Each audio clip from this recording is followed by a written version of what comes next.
O Médio Oriente vive momentos de elevada tensão após o Irão ter lançado mais de uma centena de drones contra Israel. O conflito já fez vítimas mortais, incluindo altos responsáveis militares e cientistas nucleares iranianos.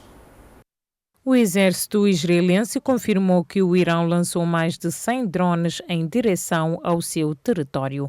O porta-voz das Forças de Defesa de Israel garantiu que todos os sistemas de defesa estão operacionais e que o país enfrenta horas difíceis. Com retaliação, Israel lançou um ataque aéreo de grande escala contra o Irão. De acordo com o mesmo responsável militar, participaram cerca de 200 aviões de combate que atingiram mais de 100 alvos com 330 tipos diferentes de munições. Entre os alvos atingidos encontram-se altos responsáveis iranianos, incluindo o chefe do Estado-Maior das Forças Armadas, General Mohammad Bagher, o comandante da Guarda Revolucionária, General Hossein Salam, e o líder da base aérea de Qattan, General Golan Ali Rashid. Todos terão morrido, segundo confirmou a imprensa oficial iraniana. O ataque também fez vítimas entre a comunidade científica e 6 cientistas nucleares iranianos foram mortos, informou a agência de notícia local. Pelo menos 9 pessoas morreram e cerca de uma centena ficaram feridas na sequência dos bombardeamentos. Israel afirma que vai continuar a atacar alvos militares e nucleares no Irão. O líder do Supremo Irão já reagiu prometendo um destino amargo e doloroso para Israel.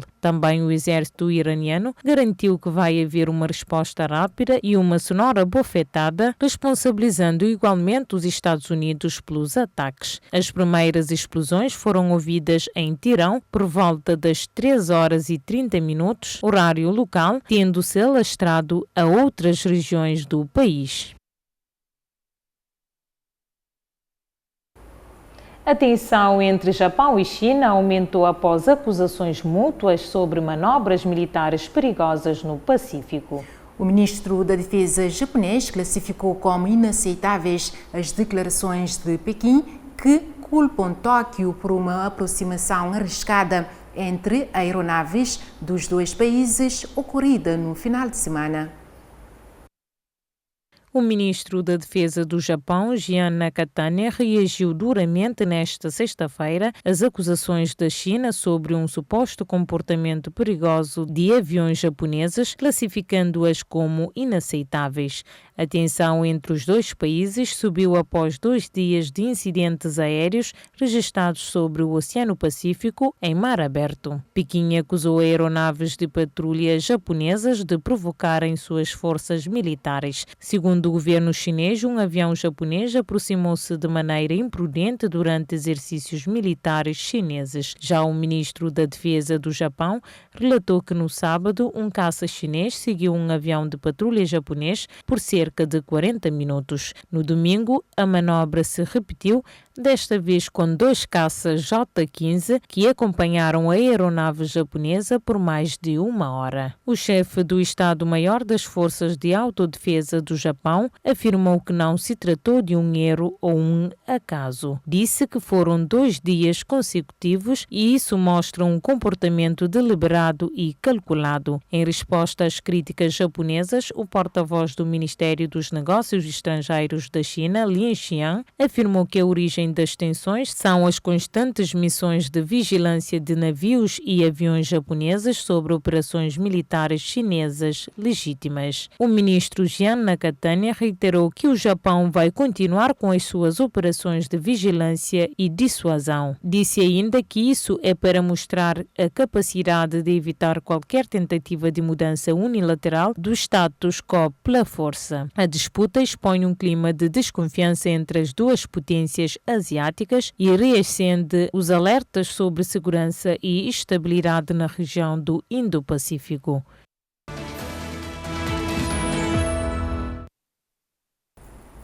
O primeiro-ministro indiano visitou o local do trágico acidente com a aeronave da Air India, que resultou na morte de mais de 200 de pessoas. Durante a visita, Narendra Modi também esteve com o único passageiro sobrevivente do desastre. Uma notícia para ver agora no Giro pelo Mundo.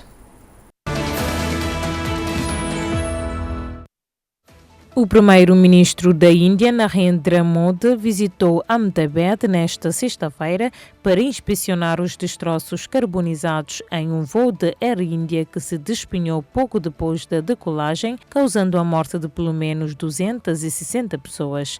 As chamas consumiram o edifício, provocando mais vítimas no solo. O número exato de vítimas continua por determinar. Modi, acompanhado pelo chefe de governo e pelo ministro da Aviação Civil, encontrou-se com as equipas de emergência e prometeu total apoio às famílias das vítimas. De seguida, o primeiro-ministro foi visitar o único passageiro britânico no hospital público, onde estava a ser tratado por queimaduras e outros ferimentos. Durante a visita ao hospital, o primeiro-ministro indiano encontrou-se também com alguns dos feridos da zona residencial do acidente. Segundo conta o sobrevivente, o avião parecia ter ficado preso no ar alguns segundos após a decolagem, as luzes verdes e brancas acenderam-se e a aeronave parecia incapaz de ganhar altura antes de se despenhar. O mesmo disse que o lado do avião onde estava sentado caiu no rés do chão de um edifício e que havia um espaço para sair, por isso despertou o cinto de segurança e forçou-se a sair do avião. As operações de resgate continuam em curso enquanto as equipas vasculham os destroços.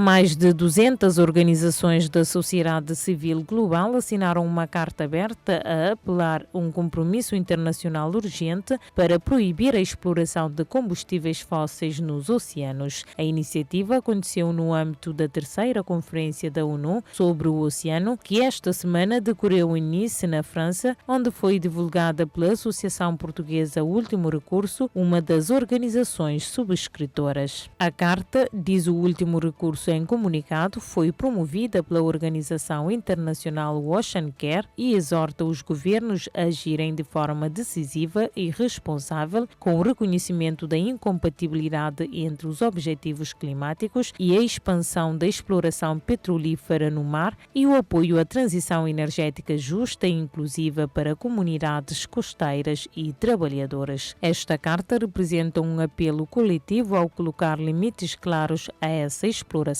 começando pela proibição da expansão dos combustíveis fósseis, diz citada no comunicado a presidente da Associação Último Recurso, Maria Gomes. A associação é a primeira organização não governamental portuguesa a utilizar o direito como ferramenta central para impulsionar a ação climática, fortalecer o Estado de Direito e promover o desenvolvimento sustentável.